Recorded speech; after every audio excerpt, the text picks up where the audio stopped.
One Punch Man is a fairly recent story to be included in the world of shonen manga. It has some of the best artwork I've ever seen come out of a manga series, and has an interesting twist when it comes to its storytelling.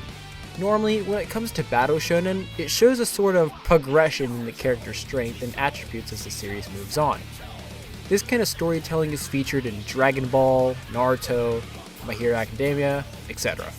But One Punch Man basically pulls a 180, introducing us to a character who is already the strongest in his verse. We know this guy as Saitama, or the One Punch Man. For most of his series, Saitama was seen as the top dog hero for fun that no monster could ever defeat, and it resulted in Saitama becoming incredibly depressed and losing his humanity.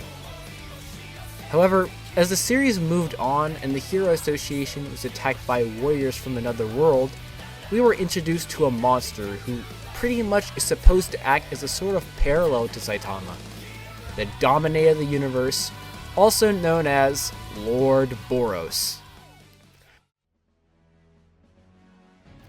Boros was someone who was so strong that no one in the universe could face him, and quickly grew bored.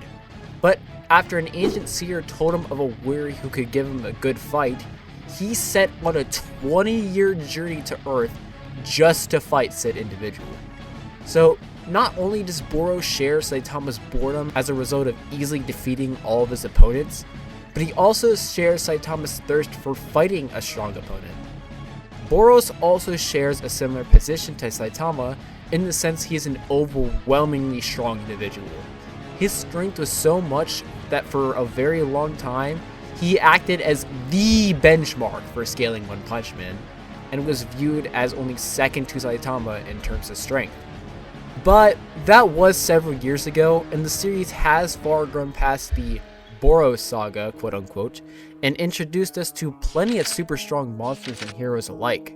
We have the Monster King Orochi, who is stronger than anyone in the Monster Association, including guys like Rover and Goketsu, who can one-shot Genos and take a combo tank from Bang and Bomb.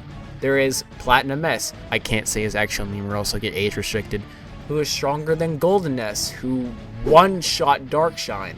Platinum S can also keep up and even surpass Flashy Flash, who is stated the fastest S-Class member on more than one occasion. And last but certainly not least, we have the human monster Garo, who one-shotted both Sade Centipede and Platinum S, and can even keep up with upper S-Class members like Bang and a pumped-up Metal Bat.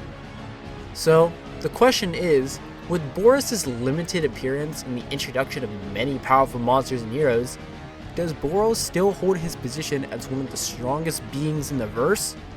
Well, let's find out. Even from the get-go, Boros does not slouch when it comes to feats, as he was the very first monster thus far to survive an attack from Saitama, and he did it in his weakest state, as he was still wearing his armor, which is stated to weaken him instead of protect him. After unleashing his latent power, he then starts to clash with Saitama, and eventually starts overwhelming him as he unleashes more and more of his power.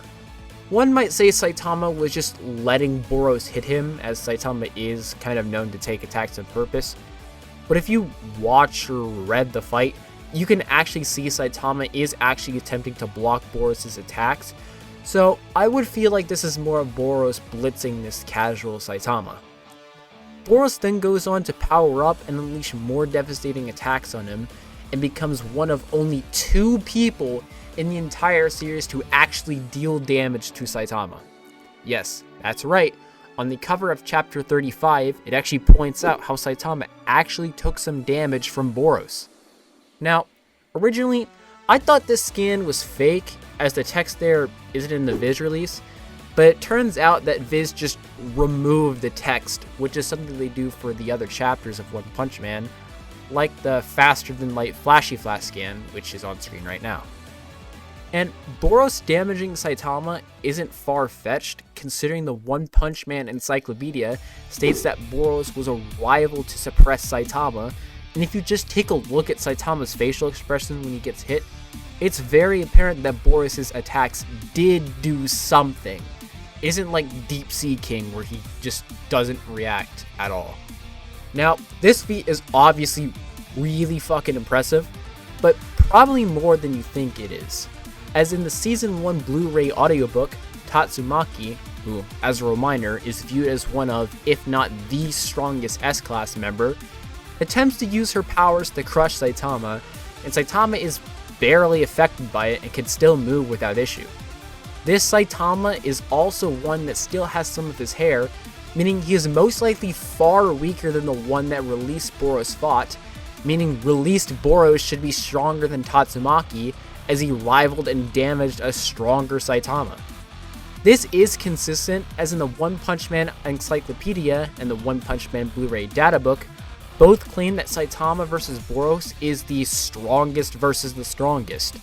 This alone already puts him above most of the verse, as Tatsumaki scales above dudes like Psycho Orochi, who is Psychos plus Orochi plus god powers, and Orochi by himself is stated stronger than any other monster in the association, which would include people like Goketsu, Black S, Rover, Altered Centipede, and Gums, each of which who can contend or beat some of the S-Class heroes. And mind you, this is all before a meteoric burst, so this alone might already prove that Boros still does remain as one of the top in the verse, but in case you need more convincing, Boros' raw speed is shown to be putting Saitama in utter shock when he transforms in the meteoric burst.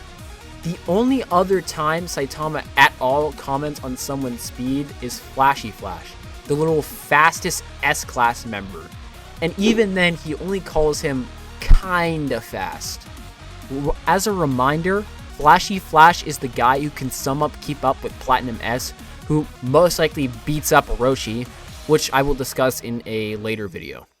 Not only this, but Saitama calls Boros strong not once, not twice, but 3 times, which is something he never stated for guys like Orochi or Monster Garo, with Saitama also considering his battle with Boros as being almost a real fight, which should solidify his placement above those previously mentioned characters, as he never gave those characters even remotely the same treatment. One person might bring up that Monster Garo was dodging and taking several punches from Saitama, and even survived consecutive normal punches, while that same attack reduced Boros to mush. However, Saitama simply could have been using less power on Garo than he did on Boros, which does make sense within context, as Saitama never intended to kill Garo, and clearly could have one-shot him at any time considering he was beating up a way stronger version of Garo. So basically, besides maybe like Cosmic Garo, Blast, God, and well, Saitama obviously, Boros beats like, well, everyone else. And it kind of does make sense, even when ignoring some inverse scaling, as Boros, even well armored, seems confident in taking on Saitama, who he knows tore apart 23% of his ship.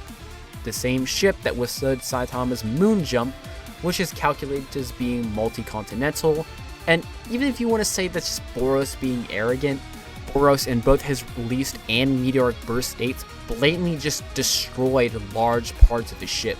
And this is all before his final attack, which, oh boy, it is complicated. The collapsing star roaring cannon is a bit convoluted on what it can actually do, as in the manga it states it can destroy the planet's surface, which would obviously be multi-continental. But then the One Punch Man Encyclopedia and the Blu-ray Databook both claim it would have just destroyed the entire planet.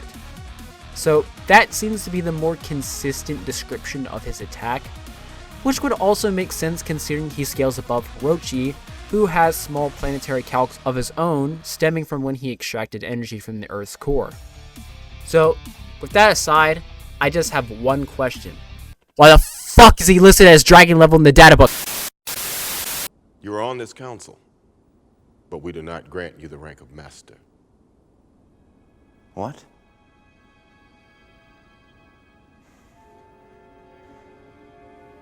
How can you do this? This is outrageous. It's unfair. How can you be on the council and not be a master? Okay, jokes aside, it's time to answer the question. Does Boros still retain his position as one of the strongest beings in One Punch Man? Of course he does! Him scaling to Tatsumaki already solidified that. He really only loses to like 4 people.